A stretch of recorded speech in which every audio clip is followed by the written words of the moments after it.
We will move with the next chapter in this course on electronic systems packaging. The next chapter is based on computer aided design, that is CAD, for printed wiring boards. So, we will focus CAD systems for printed wiring boards, and we will also talk about the concept of design for manufacturability. Many of you may not be aware of this term, but today this has become an essence and a requirement in electronic systems packaging, whether it is at the chip level or at the board level or at the system level. So, design for manufacturability is more than a buzzword. Many often it is considered a term, a fancy term, but then really not applied.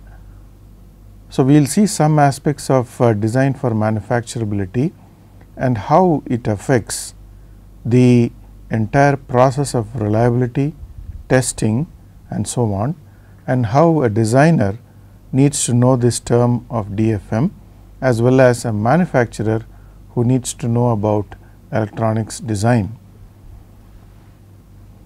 But before we go into this chapter, I would like you to just recall the previous chapter on packages, where we have spent a lot of time on discussing various packages and formats. So, we will briefly spend some tutorial, some kind of a questionnaire before we actually go into the CAD chapter. So, this will be some kind of a refresher questions, and let us see how we go along. This is basically to make yourself more comfortable, more familiar with the cross sections of packages, which I have emphasized in the previous chapter. Now, if you look at the first question, what we have here is basically a cross section of a package. Now, in the first package, you can see here that there are, in this particular figure, there are two dies, okay, and this is 1 and this is 2. They are stacked basically. So, you must know in this particular configuration the dies are stacked. Then you have wire bond. So, this is a wire bonded configuration. Then if you look at the final package to PCB interconnection, it is basically solder balls, and you can call it as a BGA or a CSP kind of interconnection. So, from the figure it is really very difficult to find out whether it is for a BGA or a CSP, but nevertheless the pitches for this kind of configuration is now well within our understanding. And now you have you can see here in between that this is mentioned here as a 2 to 6 layer organic substrate, or it could be an inorganic substrate too. So, what it means is there is a high density interconnect that houses this package. Now, the other information that you have from this figure is that there are bumps, okay. As you can see here, there are bumps, which basically is a flip chip bump, and then underfill is used in this particular package. That means we can confirm that this is a flip chip, that is chip number 2 is flip chip, and that is not the same with the die number 1. The die number 1 is connected by means of wire bond to the substrate. So, this particular substrate takes up the interconnections of both die 1 and die 2. Die 1 in the form of a wire bond connected to the common substrate, and die 2 in the form of a flip chip bump, flip chip array, and that is also connected to this high density interconnect layer. and then on top of it you see there is a encapsulation. So, this is the encapsulation.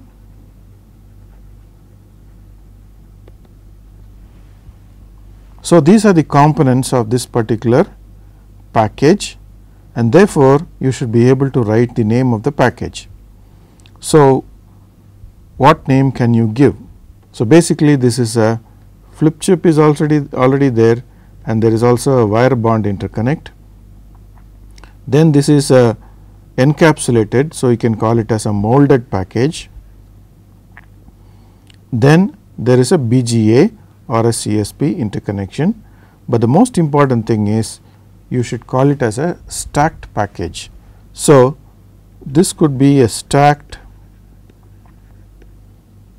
BGA or a CSP.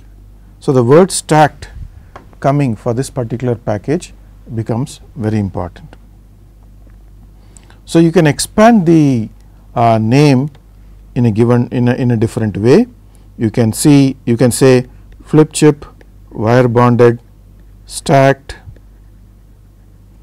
BGA / CSP, and you can also say plastic BGA, because there is an encapsulation, and if you assume this is an organic HDA substrate, then it becomes a plastic BGA. So, these are the kind of nomenclature that you can give. Now, coming to the next figure that we have here in this slide at the bottom left, you see there is a cross section of a device or a package that contains these kind of copper lead frames, and you can see there is a die at the center. Then there is a molding compound which protects the die. There is a gold wire bond which takes up the interconnection, that is a first level interconnect from the die to the lead frame. So, this is the lead frame, and there is a die attach adhesive that makes the that makes up the platform for the die to sit on without without any vibrational shock or without any air gap. And then we have a die attach pad, that is the platform. So, these are the components that you can see in this cross section of this particular package. So, you can see that this lead is not gull wing. So, gull wing will have a different type of a shape. So, this is a normal quad flat pack kind of a configuration. So, this will be basically a QFP, you can say plastic quad flat pack, and in the nomenclature you can't really explain about the wire bond. So, PQFPs are well known to have wire bonds if you look at the cross section. So, this is a plastic quad flat pack, and if you have information about the height, then you can really talk about whether it is a thin package or a shrink package and so on, or even a small outline package. So, if you are able to identify this as a QFP, then it is fine. Now, if you look at the second figure here at the bottom, very similar configuration. There is a wire bond, there is a molding compound, there is a die attach pad, attach adhesive that attaches the die to the lead frame, and then there is a difference here that the lead frame is a J formed copper lead frame. So, this could be a quad flat J bended lead. Okay. So, this is how you try to find out what kind of a package it is if you are given the cross section of a package. Now, we look at the next problem, which states that there is a core microprocessor for a desktop computer, and that has to be packaged efficiently in terms of thermal and electrical issues. List the best options for the different package parameters in terms of substrate, die attach type, chip to package interconnection, package to PCB interconnection, and the type of encapsulation that you would like to have. Justify your choice in brief. So, if you are given such a situation to or name or design the package materials for a core microprocessor, then what will you choose? What is your choice going to be? Now, the first thing is it is a core processor. So, it is a very active device, core device for the desktop computer, which means that there will be a motherboard which is fairly large in size, and as you know today the motherboards are mostly organic in type because of cost issues.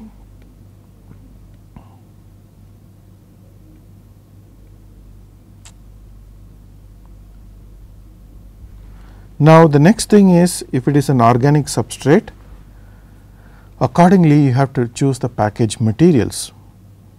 Now, what is the substrate material you will choose for an organic package? You can go in for FR4, which is one of the very common organic materials. It is also known as epoxy based material because of the cost factor, because this particular desktop computer is going to be manufactured in millions. So, you have to look at cost. So, obviously, here you will not go in for ceramic substrate, okay? You will go in for a organic substrate. Now, the die attach type, if you go in for a cavity up or a cavity down approach, you have to look at cost issues. Cavity up is much less expensive and easy to work with, because you can place it on the surface of the substrate, whereas cavity down approach will require modifications in the substrate. So, you can go in for cavity up approach. Die to package interconnection. Now, there are different options for this. The first thing that you will think that it will be cheap is a wire bond. The other one could be a flip chip. You do not want to use tab, because tab will not give you the number of IOs that you require. So, the important thing here to take care here is the number of IOs in this particular microprocessor is going to be large. So, you have to choose a die to package interconnection where you will get the number of IOs to be large. Wire bond has got limitations. Therefore, the obvious choice will be using a flip chip, because it offers area array type of interconnect. Then you will go in for the package to PCB interconnection. The choice could be from the flip chip you are going to fan out. Okay. So, you can either use a BGA or a PGA.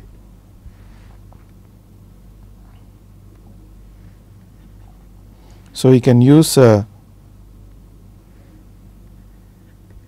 BGA or a PGA, because both of them will give you large number of IOs.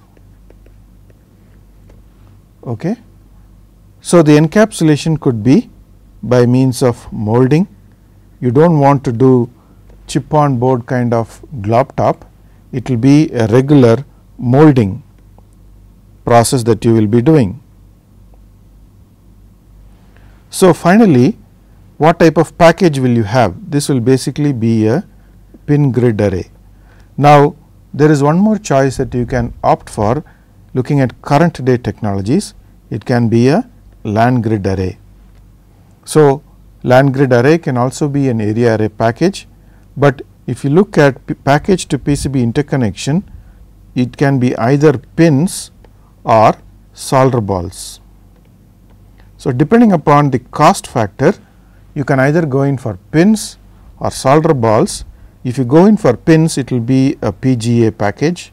If you go for solder balls, it will be a BGA package, and if you go in for gold lands, gold pads, then it will be a LGA package. So, these are the options that you have, but if you are asked to specifically name one, you can easily go in for a ball grid array type of package, because today working with BGA has become well defined. Now, the next question is, mark the arrowed entities in the diagram below, which is a high density interconnect substrate. So, I hope you are familiar with this cross section. Let us begin with identifying the sections in this particular figure. Now, this is a multi-layer substrate. You can see there is a interconnect through hole happening between the top layer and the bottom layer. So, this is a through hole and this is plated. So, this is a plated through hole which connects by means of plated copper here and through the drilled hole connectivity is established between the top and bottom layers, and these are specifically used in the high density substrate for a BGA or a CSP. Okay, you can see a similar configuration here for this particular hole, but you can see that it is filled. So, obviously, it is filled with a conductive material, therefore, you can call it as a filled through hole that has been generated for interconnecting, let us say, layers 2 to 5 of the high density interconnect substrate. The 1, 2, 3, 4, 5 and 6 nomenclatures are for the copper. Now, the next arrowed section is for this. This is basically a core substrate. The core substrate can be a plastic substrate like an epoxy material, and there are variants of plastic organic substrates. Now, this one is a via structure, okay, and here you can see this particular section. This is again a dielectric material that separates two copper layers, and this is also a via structure. Now, the difference between this via and this via is that this is a blind via, because the via is opening from the top and ends at the second layer, whereas here this is a buried via, because after generation of the via it is embedded inside the substrate, therefore, it is a buried via. So, these buried and blind vias are very difficult to repair and rework once they are assembled together during fabrication. So, this is for a HDI substrate. Now, we look at the another cross section of a cavity up wire bonded ball grid array. So, the package name is given, it is a cavity up wire bonded ball grid array. So, all you have to do is name these components in this package. So, the first one will be item 1 will be encapsulant, and the encapsulant is usually made out of epoxy. So, you can also call it as a mold. The next one will be basically what you are saying is a silicon die. Okay. The third one that you are seeing in this figure is the die attach. It can be a glue or adhesive, as you can call it, but the general name given is a die attach material. Then the fourth one you see is a wire bond. So, the wire bond can be gold or aluminum, as the case may be, depending on the situation. Now, the fifth one is basically what it indicates here in this figure is the interconnect copper on a HDI substrate.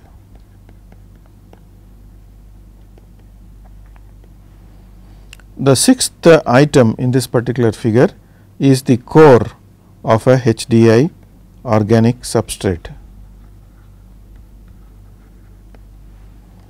The seventh item here you see is basically the via interconnects or via connect structures that is generated on the HDI substrate. It can be a through hole. Then the 8th one finally is the ball grid array or the solder ball interconnections. So, this is how you identify the package components. Now, finally, there is a statement here which says packaging efficiency is defined as the ratio of die area to package area. So, die area by package area. Now, can you indicate in increasing order the packaging efficiency for the following packages, namely BGA, DIP, PGA, wafer level flip chip CSP, QFP and stacked chip size package. So, if you look at packaging efficiency in this particular list, DIP will have the lowest packaging efficiency, as you know. Then comes the QFP packages which have better efficiency, but definitely less than a PGA, definitely less than a BGA, and then we talk about stacked chip size package and in some sense almost equal to a wafer level flip chip CSP. A stacked chip size package will probably have the highest packaging efficiency, because we are packaging them and interconnecting them onto a common substrate. So, if you look at the package name, you must be able to identify with the package efficiency.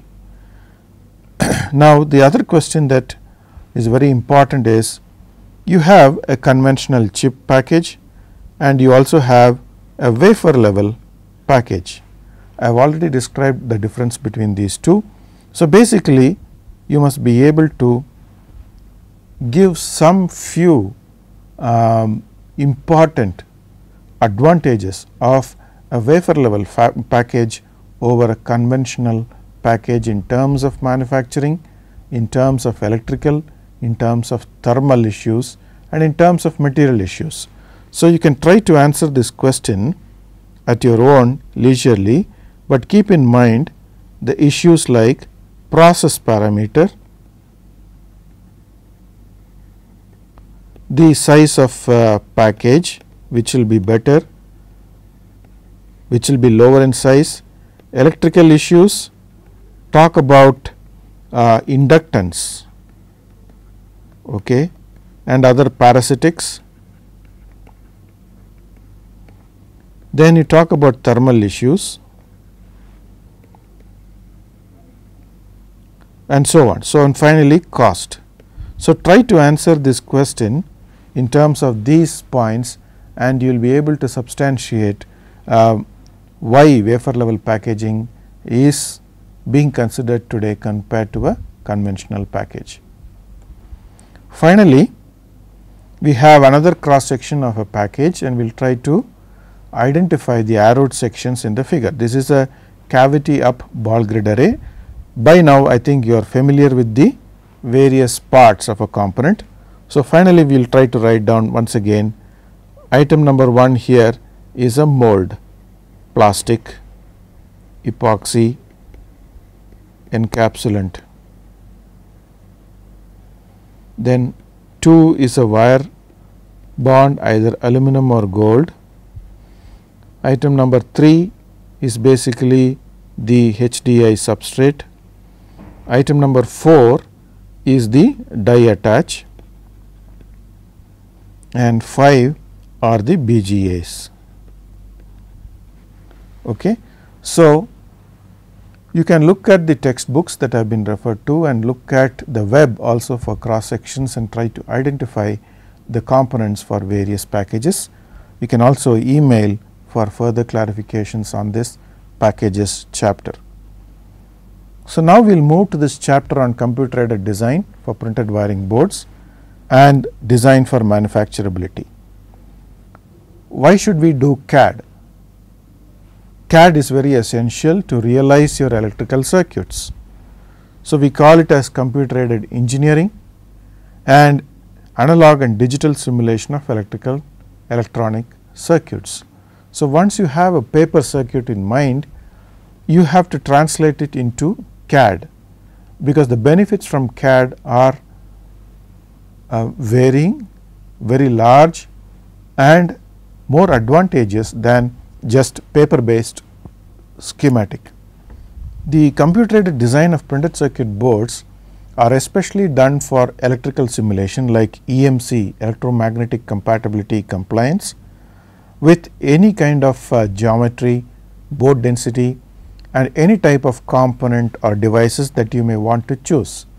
So, a mixed board, that is for example, analog digital board, can have varying requirements in terms of analog and digital, in terms of EMC, that is electromagnetic compatibility or electromagnetic interferences, because the influence of one component over the other and the interconnects that you are using to interconnect these varying components along with the passive devices that you are using can create a mix of problems in terms of electrical and thermal. So, your CAD in some sense can really take care of all of these issues if it is analyzed in a systematic way. The benefits from CAD include computer aided manufacturing, generation and optimization of fabrication files, because today all manufacturers are well versed with computer aided manufacturing. Even when they start manufacturing a printed wiring board, the product planning, that is the entire planning of the printed circuit board fabrication is automized. The input data comes from the CAD in terms of the individual PCB size, the total number of PCBs in one panel, and then they are looking at issues like minimum wastage of raw material, optimal usage of chemicals and technologies and minimizing cost. Okay. So, computer aided manufacturing can go a long way in interacting the manufacturers or involving the designers with the manufacturers. Now, when you look at fabrication and if you are going to manufacture thousands of PCBs, cost becomes an issue. Therefore, you will have to optimize your design to get very high yield, okay? Because today manufacturing multi-layer boards and high density interconnect structures are expensive. You can also use CAD to a good advantage in terms of thermal and reliability management of electronic assemblies at the component and the board level. You can do SPICE simulation of cooling systems using heat sinks, fans and Peltier elements, contactless temperature measurements and so on. So, basically what this statement says here is that you can do thermal analysis of your board in addition to the electrical simulation that we were just talking about. There are CAD systems that can get highly integrated with your circuit and look at reliability issues for your board from the thermomechanical standpoint. You can work with surface mount technology and surface mount devices, because the assembly of surface mount devices is largely wholly dependent on the CAD data. This is not true with plated through hole components. This is very much true with surface mount devices, because the placement, automated placement of surface mount devices is dependent on the CAD data generated. Electronic passive components and circuits, printed passive components and circuits, characterization in frequency range, measurements of passive components and structures can be done with efficient CAD analysis. Then, as I said before, EMC and signal integrity. Signal integrity is now a key word in electronic circuits. Most people do signal integrity to minimize the parasitic effects of a circuit when it is powered up. Then topics like transmission line characterization, controlled impedance related to design, PCB design and manufacturing, crosstalk and reflections, and reduction techniques. So, for example, when you draw two lines on a printed circuit board and let us say this is separated by 4 mils, that is 100 micron. Now, you want to realize and understand what is the crosstalk effect that is generated from this 4 mil line and 4 mil separation. Does it really affect your overall circuit? So, this kind of analysis can be done. Now, without doing this analysis, if you send it to manufacturing and if the board is not going to work, it is going to be a huge loss and a lot of time spent will be useless. Therefore, that is why we say design for manufacturability is very important. In another sense, for example, if you have designed a 4 mil line in your printed circuit board design, but your local manufacturer is not able to manufacture a 4 mil line, that is 100 micron, then obviously you have to spend a lot of time in redoing your circuit to upgrade the 4 mil line to a 6 mil line or 8 mil line.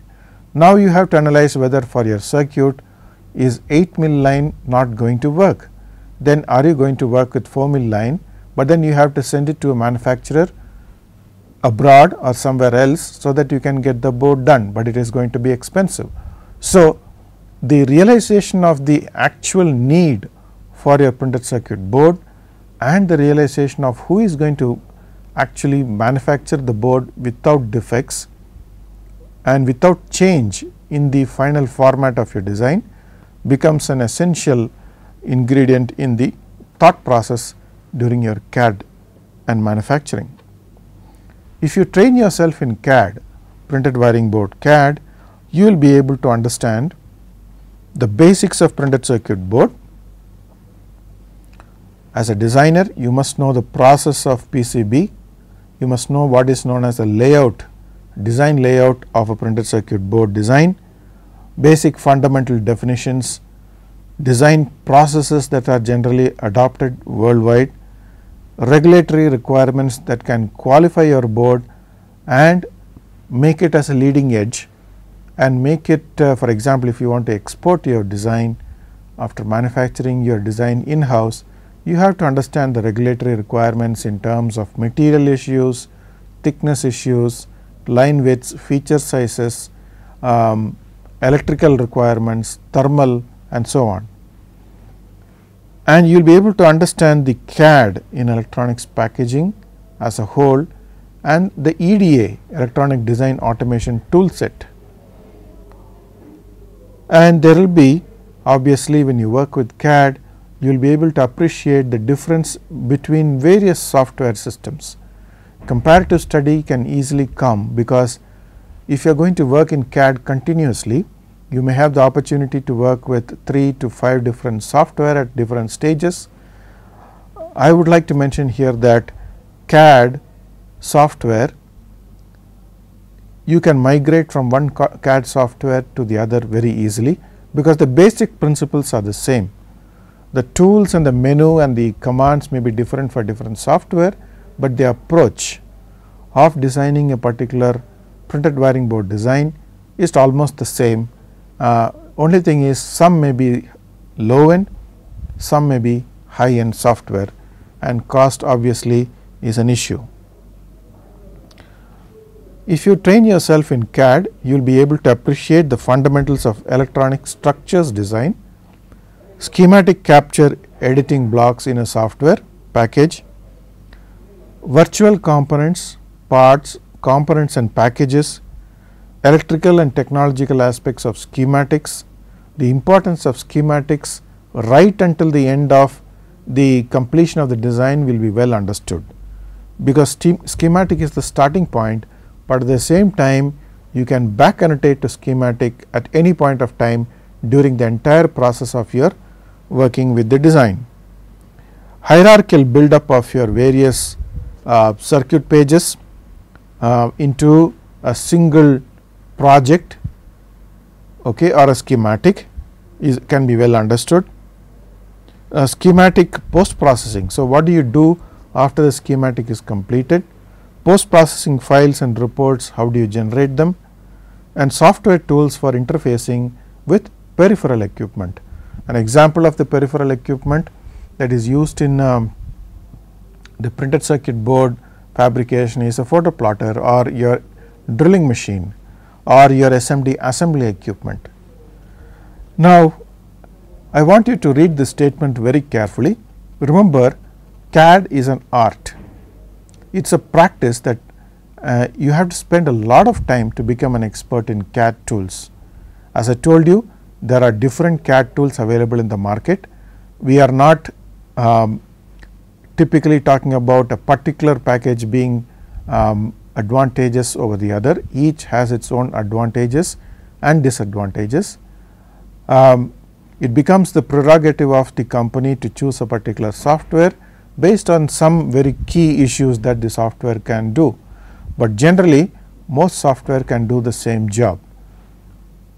And remember, your CAD work will be different from my CAD work. If you and I are going to do the same electronic design conversion into a schematic and then into a layout and then into a finished PCB design, your work and my work will be totally different, because the concept, the understanding and the implementation of each of us will be different, and both can be accepted, both are correct, because the interpretation can be different.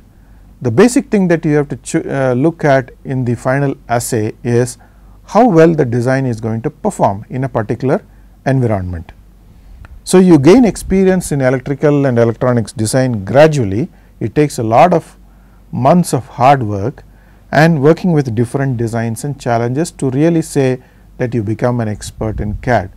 And CAD is not a tool that can be taught to you every day. If you choose a software, you have currently online help, but some expertise or some advice and guidance can be given initially, but it requires yourself to spend a lot of time in looking at the advantages of each software tool, the special features that a CAD can have to capitalize and utilize the software to the maximum. Generally, in a CAD package you can visualize the following things. PCB design environments can vary. So, you will be able to understand that. You will know the terms like board density. You will understand strategies for increasing the density of boards. How does the density of board play an important role? Because today you are looking at the printed wiring board as a system by itself, and if you load packages like BGA and CSP or a flip chip, obviously your board density has to be high, and the board material and the design have to play an important role, because you do not want to lose the electrical performance of the package when it is mounted on the board. Therefore, parameters like pad sizes, via sizes and trace widths on the printed wiring board will become or will have a very telling influence on the total board density. Your CAD package will at any point of time give you the board density parameters. You can easily find out what is the pin density, what is the component density, what is the space utilization that you have done, and so on. Design capabilities you can master, that is placement, routing, replacing and renaming strategies of components, choosing the right footprints of components for a particular schematic symbol, and so on. You will be able to understand the technological aspects regarding the optimum layout design, multi-layer structures, topological optimizations, virtual cause, back annotation from a layout to a schematic, because you want to make the schematic perfect. High frequency and high speed board design today is very important. EMI problems during interconnection structure development, EMC of PCB or multi-chip modules, EMC thermal analysis, electrical and thermal issues, and importantly signal integrity at the board level can be well understood. I have now listed here 3 different terms that are very much part of the PCB design culture today, and most people need to be aware of it. The first thing is design for manufacturing, which I briefly mentioned. The second one is design for reliability, and the third one is design for testability. Now, if you look at a printed wiring board that you have designed, it is going to be manufactured by somebody whom you really don't know, and then it ends up as a very bad manufactured product. Now, if you look at analyze the design, you have made some errors in the design, and that has got reflected in the manufacturing. The manufacturer did not tell you why he is not able to do certain features, because he has got limitations in the technologies that he has. Therefore, it is a DFM problem. Similar to the line width example that I mentioned, there are various such examples that you can cite, where a designer, if he has not consulted with the manufacturer during the process of design, then your time is wasted, your money is wasted. If you look at a particular project for a printed circuit board or the end product like a handheld product, 70% of your time is spent on the design, and 20% is spent on the manufacturing, and just about 10% is spent on assembly and testing. So, you can look at a large time frame or time is spent on the design issues. So, if you can take more care to really analyze and make sure that your system or product is 100% efficient, then you have to look at various angles in your design, including manufacturing feasibility, then reliability issues. When you talk about reliability, it is not just the working of the PCB, it is an entire system that you are worried about. In that case, you have to look at various materials that you have used. Now, if you choose a particular plastic BGA, you have to make sure that that plastic BGA is really suited for that application. If it is for an automobile application, why can't you choose a ceramic BGA instead of a plastic BGA? Will it enhance the life of the product? Questions like that can be asked, and it is true for every component and every layer built in the printed wiring board. Then the other issue is, you have used a set of components on the printed wiring board. Now, can you test it? If there is going to be a requirement for testing your board regularly, do you have the components in the right place so that you can test the device, test the board, test the system regularly? If you have a very bad placement, a very bad design done where you cannot test and offer correct advice to your customers on testing, then it is a very poor design. So, what we say is, at the design stage itself, look at manufacturing, look at reliability, look at testability. Then your design automatically becomes a top level design that can compete with the global scenario. Now, some of the important issues that you have to think about in DFM will be, there should be a constant handshake between the designer and the manufacturer before you really finalize your project. Bottlenecks are there in manufacturing, therefore, you have to consider those when you design, when you assign a particular pad. For example, if you want to create a 40 mil pad of a particular shape, then make sure that your manufacturer is able to do that.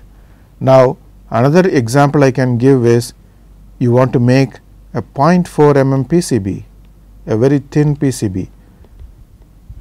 There is an electrical requirement for that, but make sure a manufacturer has the capability to do that. Otherwise, he will end up with doing a 0.8 mm or a 0.6 mm thick PCB, which might not work for your particular application.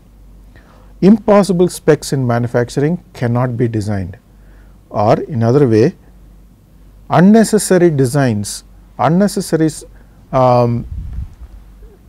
what you call feature sizes that you have used in design cannot be manufactured in some cases. Therefore, there has to be a very good via media between the designer and the manufacturer, and in some cases fancy designs which are really not required for a particular system can be avoided. Now, a better design can help the manufacturer in terms of reducing wastage in the starting material like your PCB organic substrate or other materials. Okay. So, especially copper wastage can be reduced, and also the epoxy or the FR4 very common substrate that is used today, you can minimize the wastage of these raw materials, and in any business you want high yield at lower costs. The other aspect, design for reliability, some of the issues that you have to consider will be failures have to be predicted by simulation. So, if you have spent a lot of time in your schematic, you can spend more time on the simulation part of it, the thermal as well as the electrical simulation, and qualify your board so that the reliability becomes high. Material analysis is a must. So, make sure you are choosing the right materials. The physical properties of materials used in printed wiring boards and inner layers in a multi-layer board or a sequential build-up technology board have to be very carefully considered, including thicknesses and so on. Design always for higher reliability. Okay. Mean time to failure and mean time between failure are very important reliability terms. You have to spend some time to understand what it means by mean time to failure and mean time between failures for a product. Your board is also a system product. It has to be understood. So, at least if you have chosen the right materials and the right process steps. Okay. So, these reliability terms can have some meaning, it can be understood. Now, people are looking at today using design for reliability mechanisms to eliminate completely the experimental verification, because when you do a PCB, obviously you are going to do some kind of a thermal cycling. Let us say you are making a printed wiring board and the board is subjected to thermal analysis experimentally. That is, you keep it in an oven, you thermally cycle it, you raise the temperature from room temperature to 125 degrees centigrade, and the entire cycle goes from at 5 degrees centigrade or 10 degrees centigrade per minute rate of heating, and then it goes for 100 cycles, 200 cycles and so on, and you take out the board at regular intervals and look at the fault. Physically you look at various defects. Now, what people are trying to do today is, at the design stage itself, if you have chosen the right material, you can expect failures, you can minimize failures, and in some cases you do not even have to do experimental verification. The third point is design for testability, DFT. In this, you will have the ability to test the board efficiency after assembly, especially after assembly. The layout of board components becomes crucial. Good understanding of components, sizes, shapes and properties. Here we are not talking only about manual testing, we are also talking about automated test equipment.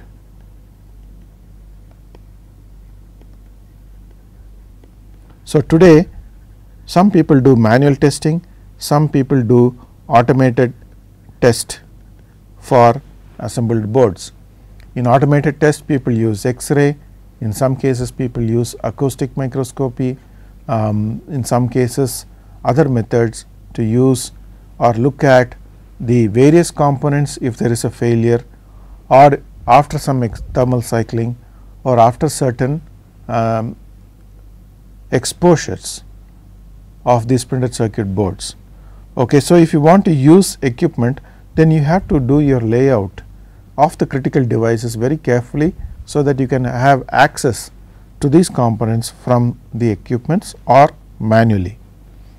And then efficient usage of electromechanical components if they are used, because you can't clutter the board with large electromechanical components, and if it becomes too difficult, tedious to test it, then you end up with a lot of trouble in testing. So, when you look at CAD as a designer, what are the early decisions that you have to take? There are three important early decisions that you have to take. The first thing is the type of components that you have selected. The designer, so I consider you basically as a designer, you should exercise great caution in selecting the component. Electrical considerations alone is not enough. The moment a mixture of components are selected, the design has already become complex. For example, if you have a DIP IC, that is dual inline package integrated circuit, a BGA, and through hole devices, other through hole devices, and then surface mount passive devices. So, if you have such a mixture of components, then how is your assembly going to be done? This is the first question that you should ask when you are designing the board.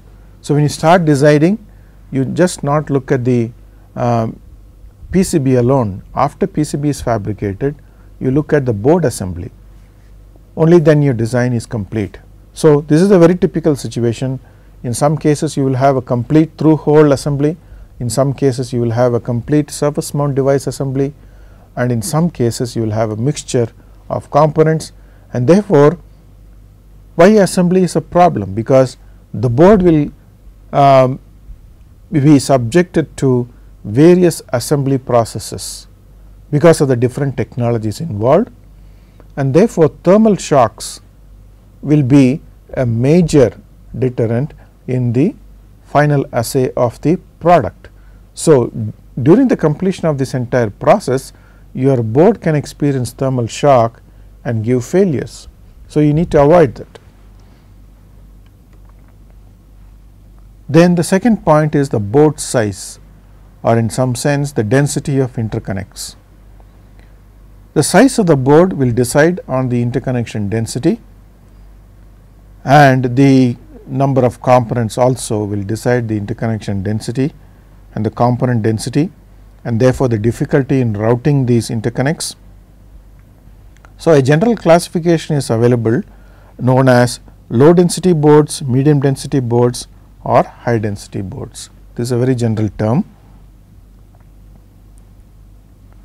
Now, the designer is faced with two typical situations in designing a board on its way to a complete product fabrication. The first situation is the printed wiring board will fix the dimensions of the product, and hence the complexity is designer's choice. So, the product dimensions are not really understood yet. The PWB size will be a key factor in deciding the final product size. The second point is the dimensions of the product is fixed, and hence the complexity of the PWB is decided by the product itself, and therefore, the designer will have much more job to do in fitting the entire circuitry on a given PCB size, maximum PCB size defined by the product itself. So, this becomes more complex. In the other case, you have more flexibility. So, these are two common situations, and probably the only two situations that electrical designer will face when you are designing a printed wiring board. And the third point is the type of board that you are going to choose for this particular application. Important early decision is that the designer should be able to judge what type of board he is addressing for a particular product, whether it is a single sided board or a double sided board, or a double sided with plated through hole interconnections, or is it going to be a multi-layer or a multi-chip module, or is it going to be a chip on board, is it going to be a rigid board or a flexible board, or is it going to be a rigid flex combination. So, to decide on this, you have to look at the final product, you have to look at the functionality, the number of devices that are required, the number of interconnects that are required, the electrical issues that are required, whether you need to have a single or multi-layer to separate the ground planes from the signal, how many ground planes you require, and so on. Any special issues like isolation pads, isolation areas, special requirement like large electromechanical components, RF, analog, digital, high bandwidth. So, you will have different requirements for a particular product. So, accordingly, if you want to decide on the type of board, you have to choose the right type of substrate, the right type of dielectric material, and the thickness of copper and the dielectric that you are going to use is the designer's choice. It is not the manufacturer's choice. Many people think that the fabricator is choosing whatever material he has, which is not correct. The designer will have to specify what type of board you have to make, including the thickness of the dielectric, the thickness of copper, the thickness of the total substrate, and the thickness of the plated conductor, and so on. So, a designer, apart from understanding the basic core electrical issues, will also need to know manufacturing issues. That is why I say here, if you look at this point, DFM becomes very important. So, we will continue with this chapter on CAD and other issues in the next class.